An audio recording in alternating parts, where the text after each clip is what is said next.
Hello and welcome to another broadcast, another YouTube video live. I want to talk about the one huge thing that I believe almost all of us don't really realize about Bitcoin or about money in general. Um, and that is, I saw this mentioned to some extent in another video some time ago. Obviously, I can't remember which video it is, but it really hit me and stuck with me, and I kept thinking about it, and I really realized how important that is, and that is that money at the end of the day is whatever is the best ledger, the best account of uh, who has what of value. It really is an accounting system saying, okay, this person here has this much saved up, or and different goods and services costs this much. Um, so this ledger of um, different people or companies, for that matter, that have different amounts um, of money, whatever is the better ledger must naturally tend towards like the world has to gravitate naturally towards that being money, because it's a better ledger, it's a better accounting. And that's where scarcity is so important, because if you don't have scarcity, you can't use it as a ledger for value. So scarcity is really important. Now, we don't have scarcity with fiat money, but that's because governments outlawed gold as a money.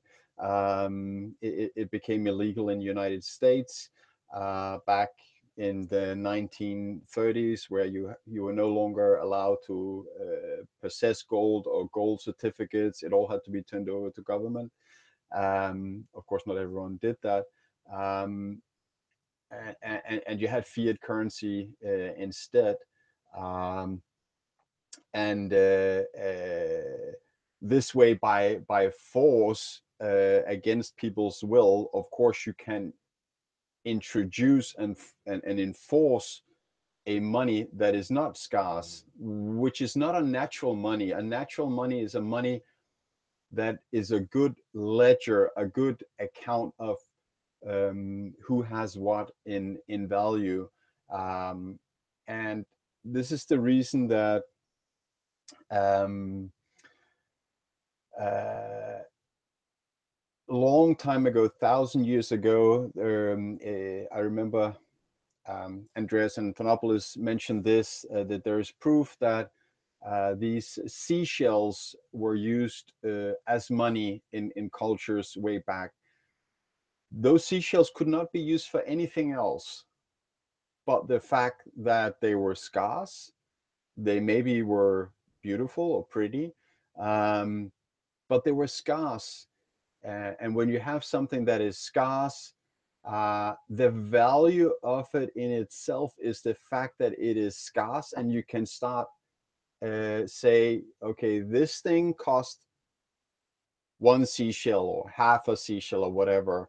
I know you cannot cut a seashell in half; it would lose its value, but then you would need to get two of it for one seashell, for instance. Um, Hey, there's a live view. I know it's a bad timing. Please join me in the chat. Say hi. I know it's a Friday evening in US, so probably won't be that many live, but please say hi in the chat. Ask any questions if you want. Um,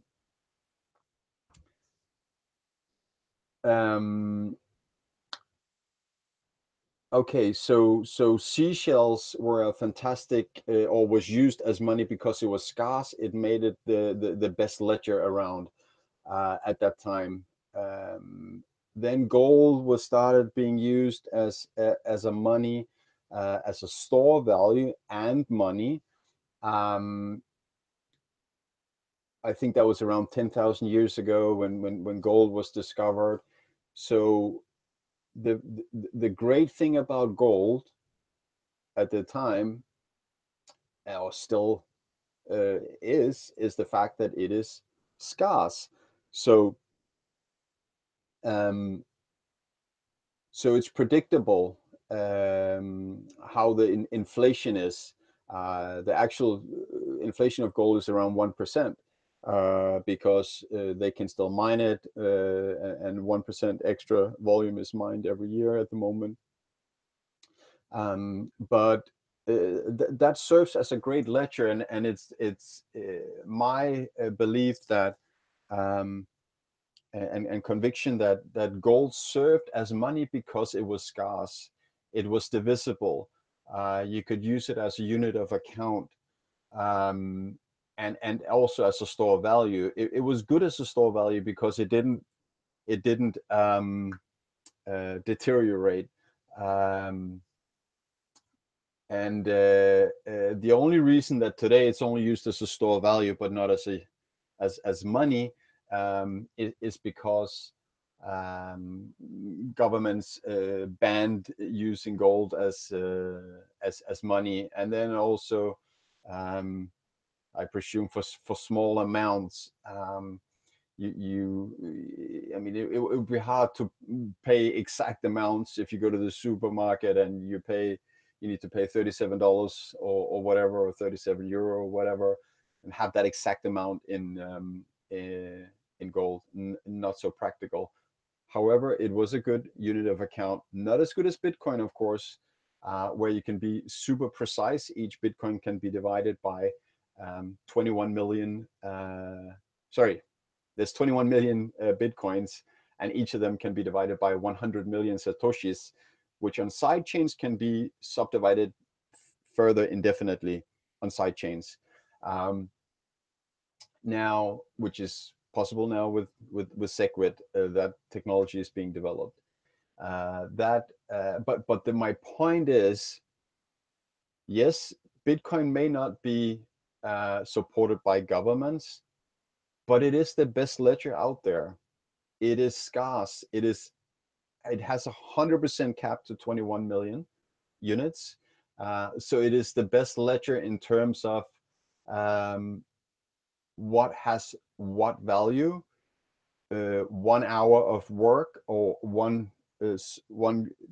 particular good, or some particular service can be assigned a particular value in Bitcoin. I do know it's not super practical yet because it's going up so much in value compared to dollars. So nobody really wants to spend their Bitcoin um, uh, on uh, on buying anything until they reach the level where they're actually Bitcoin financially independent, and they will be using their Bitcoin for their lives. Um, but point is that Bitcoin really is a superior um, store, a superior uh, ledger and account of who has what, and it's 100% scarce, limited to 21 million. I just want to share screen and show you definition in Wikipedia. All right, let's share. We'll go here. So in Wikipedia, amongst others, it says when it comes to money, the main functions of money are distinguished as, so it says here, medium of exchange. So you can use it to exchange a certain amount. Nothing is better than Bitcoin, really, because it can be so precise and subdivided indefinitely. Once we have all the technological advances in place, like Lightning, etc., it is a unit of account, um, because you can say what each thing's cost, etc., and it can be used as a store value. Now, I personally believe that it's a better store value than gold because it has many advantages to gold. We can just take a quick, uh, this is what I consider my store of value rating. Right now, maybe on liquidity, it's not as great as, for instance, silver and gold. Whoops. But and also you could argue that maturity, it's still behind compared to obviously silver and gold. It's a brand new technology. Nobody knows for sure if it's going to be here in 15 years, if something happened. Personally, I don't think it will. I think this has a rock solid chance of being around and doing very well. But still, we have to acknowledge that it's a new technology and anything can happen, and Bitcoin can go to $0. And by the way, nothing that I say is an investment advice. It's my thoughts. You got to do your own research and decide for yourself what you do with your money. But in many cases, Bitcoin, if you can see my mouse over here, I consider a better store value rating than silver, gold, diamonds, or location real estate, like as examples of um, store value. If we go to 2000, like 10 years from now, or maybe it's even 5 years from now, I believe that liquidity will be solved as an issue. It might even be solved in 3 years from now, when Lightning is up and running, and you do everyone can do instant transactions with each other for near zero fees, and onboarding going from fiat currency to Bitcoin will probably also be a lot cheaper commission wise, as the amount you have to pay. And in the future, probably a lot of people will get their salary in Bitcoin. So the whole economy will start running on Bitcoin, in my point of view. Now, let's just go back. Um, Oh yeah, actually, um, so when we look at, money is meant to be unit of account and store value according to the definition, um, but you cannot call fiat currency. Um, Let me just put the camera back on. Uh, yeah, you cannot call fiat currency like US dollars, euro, yen, yuan, all the fiat currencies backed by governments in the world. You cannot call them store value because each year more is produced. Now, if we go back 100 years until today, most of them have lost way above 90% in value. Some of them 98% in value or 99% in value. And then there's the extreme cases with hyperinflation where they pretty much lost all their value. Um, but that's not money. Um, if something cannot be used as a store value, it's not money. It's just a currency, and those two things are not the same thing. The difference is that money keeps its value. So when you walk around with fiat money, or fiat currency, sorry, not fiat money, fiat currency in your wallet, it is not money. You may think you have money. It is not. It's just currency. Um, and then you can ask yourself, uh, so if you had $30 back around 100 years ago in United States, you could buy an ounce of gold. That was the definition of $30. $30 equaled an ounce of gold. It was locked. It was the dollar was 100% connected and backed by gold. So anytime you wanted, you could go to the local bank and say, I would like to exchange this $30 with 1 ounce of gold. Now, $30 today cannot buy you more than, what is it? A bit more than 2%, 2.5% of an ounce of gold. So pretty much the full entire ounce of gold has disappeared. And I know people, they most people every day, every year, you know, we kind of we kind of accept that there's inflation, value disappears. But when you think about it, from 100 years ago till now, that ounce of gold, which was in the hands of the population, of the people in all these countries around the world. I know there might have been different price, like different price of the gold in different currencies, but when at the time when currency was money and not just currency, um, that the amount of ounces of gold or value, really, it's more the value, that value has been disappeared. Not it has been, it has disappeared. And where has it gone? It's not like it just went phew. It has gone to people, the people or the central institutions that print more um, fiat currency. It doesn't just disappear. It's not that we all just chip in. So we have this Keynesian economics belief that it's good to keep the wheels turning. This is the way we keep our jobs and everything. No, that value has disappeared from people. So it's basically in the entire value of what people had 100 years ago until now, it's pretty much disappeared. Um, and that has gone to the central institution, Federal Reserve in US, that nobody knows who owns it and it's not audited. Um, and ask yourself if that's okay. Are you happy with that? Um, oh, ask questions. That's how I discovered Bitcoin, is because I was a little bit skeptical about how the um, monetary system worked. And if you look at if you go back to the 60s, for instance, the economy was doing great. People were in jobs. Everyone, there was a high growth of GDP. And then you look at today, United States as such, and also the rest of the world, has grown a lot in economic value.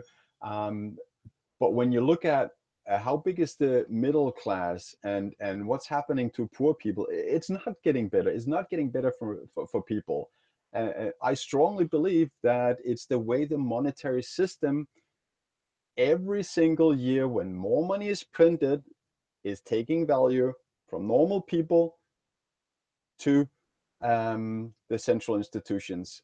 Now, I'm a capitalist. I'm not a communist, but I think that something like Bitcoin, which is scarce, 100% limited to 21 million units, will be a whole lot better for people going forward. Excuse me. Um,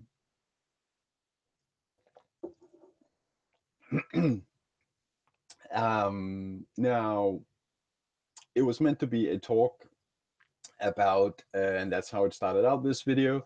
It just became a little bit of a rant. Not bad, actually. Got a lot of ideas out there. Um, but originally a talk about how Bitcoin really is, in my point of view, the ideal ledger of account. It is also a store of value, unlike fiat, and this is why the world will gravitate, like water always will find a way and go towards, follow gravity and go towards as close to the center of the earth as possible. So will the world gravitate towards a better ledger of account, and that is Bitcoin. Um, all right, I can see I have one viewer there. You can say hi. You can ask me a question in the chat, um, and let's see if I get any reaction, or you are already on the way out. Otherwise, I think I will say that Yeah, enough of end of this broadcast, and thank you very much for tuning in. Have a couple of links in the description, where you can also find my um, Twitter account. Now, if you like the video, please hit the like button. If you don't like it, hit the dislike button. Um, if you want to see when I set my next video up or broadcast my next video, please hit the subscribe. You can potentially click the little bell button, which means you'll get a notification. But anyways, thank you so much for tuning in. I love sharing my thoughts, and I hope that the world will get more and more knowledge and understanding of Bitcoin. Bye for now. Have a great weekend. Bye.